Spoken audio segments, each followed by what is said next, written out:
ডিমটা ফাটিয়ে নিচ্ছি।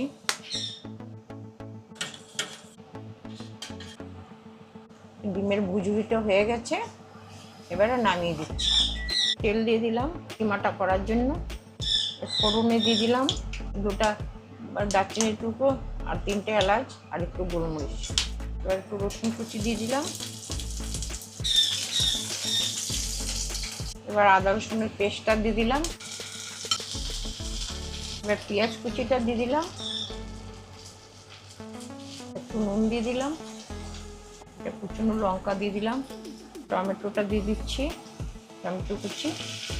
আপনারা দিলে এর মধ্যে পেস্ট করেও দিতে পারেন টমেটো, কিন্তু আমি কুচিয়ে দিলাম। 3টা মিডিয়াম সাইজের টমেটো নিয়েছিলাম, 2টো মিডিয়াম সাইজের পেঁয়াজ নিয়েছি, 5-6টা টুকরো রসুন নিয়েছি আর একটু আদা রসুনের পেস্ট দিয়েছি। এখানে জিরের গুঁড়ো, ধনের গুঁড়ো, লঙ্কার গুঁড়ো, নুন, হলুদ সব দেওয়া আছে।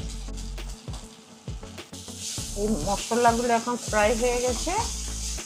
এখন অল্প পরিমাণে জল দেব। এই যে অল্প পরিমাণে জল দিচ্ছি গ্রেভিটা হওয়ার জন্য।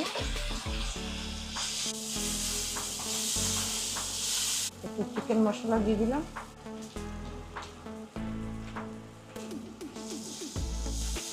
ভালো করে ফ্রাই হয়ে গেছে, পরিমাণ মতন জল দিয়ে দিলাম।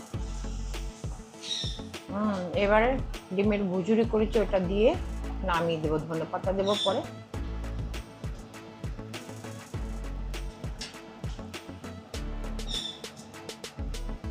ডিমের এগ কিমা, এবার ধনেপাতা দিয়ে নামিয়ে দিচ্ছি।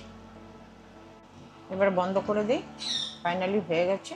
তো আমি আর পকু খাচ্ছি, পকু খাচ্ছে ফ্রাইড রাইস, আমি খাচ্ছি এগ কিমা দিয়ে। খেয়ে দেখছি কেমনি লাগছে।